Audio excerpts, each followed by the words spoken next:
പക്ഷേ BJP സംസ്ഥാന നേതൃത്വവുമായി കൂടിയാലോചന ഇല്ലാതെയാണ് ഈ ശ്രീധരന്റെ നീക്കങ്ങൾ എന്നതും ശ്രദ്ധേയമാണ്. പാർട്ടിയുമായി ശ്രീധരന്റെ സഹകരണം കുറഞ്ഞിട്ടുമുണ്ട്. അതിവേഗ പാതയിൽ രാഷ്ട്രീയ ലക്ഷ്യമില്ല എന്ന് ശ്രീധരൻ പറയുമ്പോഴും എന്താണ് ചർച്ചകൾ നടക്കുന്നതെന്ന് അറിയണം. VS രഞ്ജിത്താണ് ചേരുന്നത് വിശദാംശങ്ങളുമായി.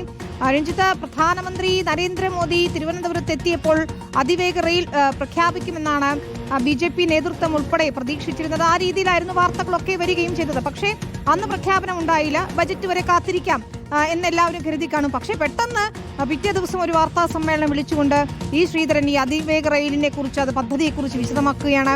DPR-നെ കുറിച്ച് പറയുകയാണ്. ഒരുപക്ഷെ മാധ്യമങ്ങൾ തന്നെ ഞെട്ടിപ്പോയി. ഇത്ര വലിയൊരു പ്രൊജക്ടിനെ കുറിച്ച് ഈ ശ്രീധരൻ അദ്ദേഹം DPR തയ്യാറാക്കുന്നുണ്ടെങ്കിൽ പോലും അദ്ദേഹമാണോ ഇത് പ്രഖ്യാപിക്കേണ്ടതെന്ന് തോന്നിപ്പോയി.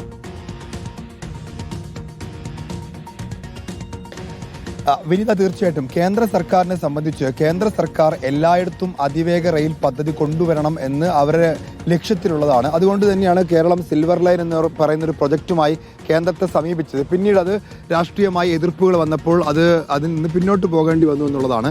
ഏത് പദ്ധതിയാണെങ്കിലും, അതിപ്പോൾ ശ്രീധരൻ അവതരിപ്പിക്കുന്നതാണെങ്കിലും സംസ്ഥാന സർക്കാർ കൊണ്ടുവരുന്നതാണെങ്കിലും സംസ്ഥാന സർക്കാരിൻ്റെയും കേന്ദ്ര സർക്കാരിൻ്റെയും അനുമതിയോടുകൂടി മാത്രമേ നടപ്പാക്കാൻ പറ്റൂ എന്നുള്ളതാണ് ഏറ്റവും പ്രധാനപ്പെട്ട കാര്യം. അതിൽ സംസ്ഥാന സർക്കാർ ഇനീഷ്യേറ്റ് ചെയ്യേണ്ടതുണ്ട്, അംഗീകാരം കേന്ദ്രത്തിന് കിട്ടേണ്ടതുണ്ട്, തുക രണ്ടുപേരും കൂടി ചെലവഴിക്കേണ്ടതുണ്ട്. ഇവിടെ ഈ ശ്രീധരൻ ഇങ്ങനൊരു പദ്ധതിയുമായി മുന്നോട്ട് പോകുമ്പോൾ നമ്മൾ സ്വാഭാവികമായും സംശയിക്കാവുന്നത് കേരള സർക്കാരിനെ ബൈപ്പാസ് ചെയ്തുകൊണ്ട് BJP ഇതിൽ ഒരു ഇടപെടൽ നടത്തുകയാണോ എന്നുള്ളത്. പക്ഷേ BJPയുടെ സംസ്ഥാന നേതൃത്വവുമായി ഒരു കൂടിയാലോചനയും ഇല്ലാതെയാണ്, BJP സംസ്ഥാന നേതൃത്വം അറിയാതെയാണ് ഈ ശ്രീധരൻ ഇത്തരമൊരു പദ്ധതി പ്രഖ്യാപിച്ചിരിക്കുന്നുള്ളതാണ്.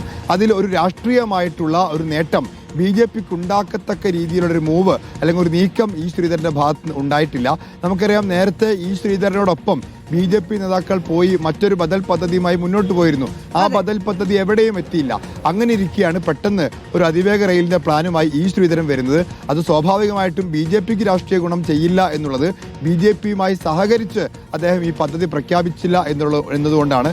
ഏതായാലും പന്ത് BJPയുടെ കൂടി കോർട്ടിലാണ്. കാരണം ഇതിനൊക്കെ അനുമതി കിട്ടണമെങ്കിൽ കേന്ദ്ര സർക്കാർ കനിയണം. അതിന് BJPയുടെ കൂടി അനുമതി അത്യാവശ്യമാണ്. ശരി, ഏതായാലും അതിവേഗ പാതയിൽ രാഷ്ട്രീയ ലക്ഷ്യമില്ല എന്ന് പറയുമ്പോൾ പോലും അത് BJP സംസ്ഥാന നേതൃത്വം അറിഞ്ഞിട്ടില്ല ഈ ശ്രീധരൻ ഇക്കാര്യങ്ങൾ പുറത്തു പറഞ്ഞത് എന്നത് തന്നെയാണ്. ഏതായാലും ഇനി ബജറ്റാണ് നമ്മൾ കാത്തിരിക്കുന്നത്. ഏത് പദ്ധതിക്കാണ് തുക വകയിരുത്താൻ പോകുന്നതെന്ന് അറിയണം.